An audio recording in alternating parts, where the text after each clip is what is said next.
zero point 0.5 seconds. That is all it takes to commit the perfect crime against your own existence. It is faster than the blink of an eye, swifter than the reflex of a hand recoiling from a flame. In the time it takes for a single pulse to move through your radial artery, a world-ending decision is made millions of times across the planet.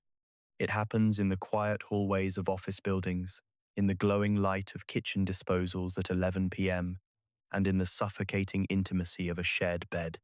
Someone, perhaps someone you see in the mirror every single morning, is asked a question. A simple, casual grenade tossed into the room. How are you? And before the air can even settle, before the truth can even reach the back of the throat, the response is fired back like a hollow-point bullet. I'm fine. In that half-second, a tragedy of cosmic proportions is finalized. This is not a conversation. It is a border closure. It is the great wall of the ego being reinforced with cold, reinforced concrete. We are not looking at a person. We are looking at the silent soldier. We are observing the maneuvers of the iron fortress. This is the dark geopolitics of the human heart, where I'm fine is not an answer. It is a tactical nuclear strike against intimacy. It is a declaration that the inner city is in ruins, and the gates are locked to all survivors. Why do we fear the helping hand more than the total, catastrophic collapse? Why does the sovereign of self-reliance choose to drown in a silent abyss rather than admit the tide has reached their chin?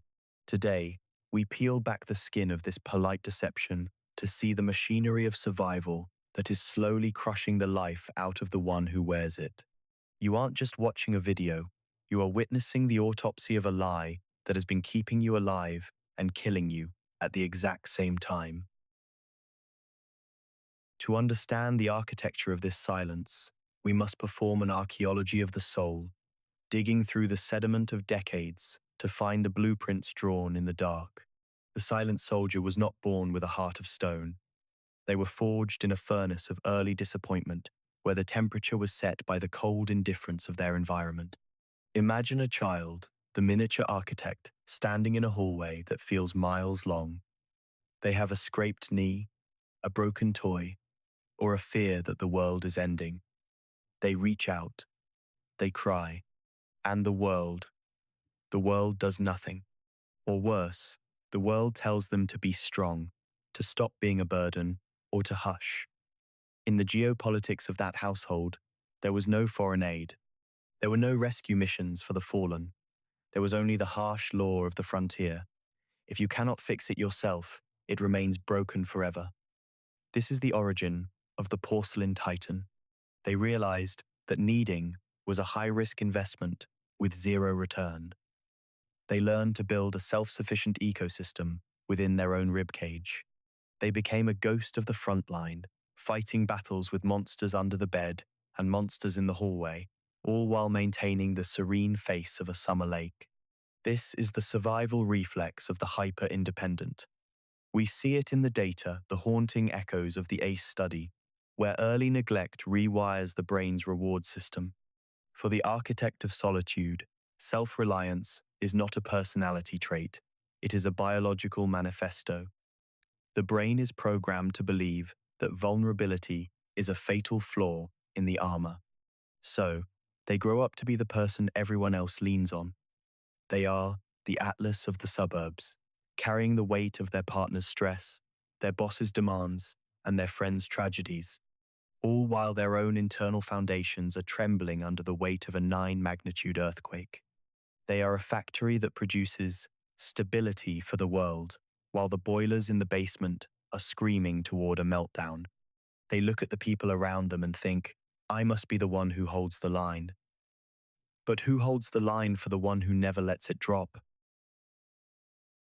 But the laws of physics are indifferent to the bravery of the silent soldier. You cannot suppress the tectonic shifts of the soul without the earth eventually cracking. This is where we encounter the machinery of destiny, the mind as a gasping engine. For years, the sovereign of self-reliance has been running on high-octane suppression fluid. They have learned the art of strategic numbness, a way to disconnect the sensory input from the abyss so they can keep walking across the tightrope of their daily lives. They are high achievers. They are the reliable ones. They are the strong friends. But look closer at the engine. The pistons are firing in a rhythm of pure desperation. The internal temperature is in the red zone. The warning lights on the dashboard, the ones screaming exhaustion, isolation, and grief, have been covered with black electrical tape so the passengers won't get worried. This is the burnout epidemic of the high functioning, as the APA reported in 2024. These are the individuals who are lauded for their grit, while their internal landscape is a scorched earth zone. They have become so good at being the person everyone else needs that they have become a stranger to the person they actually are. They are a monument to a war that ended 20 years ago, still standing guard over an empty treasure chest, terrified that if they step away for even a second, the whole fabricated reality of their perfect life will shatter like cheap glass. They are the high-achieving ghost, haunting their own existence, performing the ritual of strength while their spirit is begging for a white flag. They don't realize that the shield they use to protect themselves has become the very cage that prevents them from being fed. They are starving for connection, yet they have poisoned the well of intimacy with the arsenic of their own silence. And now, we must face the brutal verdict of the physical vessel. The body is not a politician.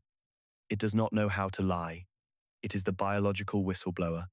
When the mouth says, "I'm fine," but the soul is a mangled wreck of unresolved trauma, the body takes a side in the conflict. It begins to stage a coup d'etat from within. Dr. Gabor Mate speaks of a hidden war, the link between the suppression of the self and the erosion of the body. The iron fortress begins to rust, not from the rain outside, but from the acid of unspoken words within. The stress of maintaining the mask translates into the language of inflammation, the dialect of autoimmune rebellion, and the heavy, crushing prose of chronic fatigue.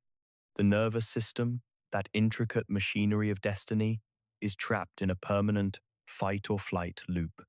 The silent soldier is running a marathon while sitting perfectly still at a dinner party. Their heart is pounding against the bars of its cage, their cortisol levels are a rising tide that threatens to drown their organs, and their brain is a landscape of neurochemical depletion. It is a slow-motion suicide masked as resilience. We reward the people who don't complain, not realizing we are rewarding them for their own disappearance.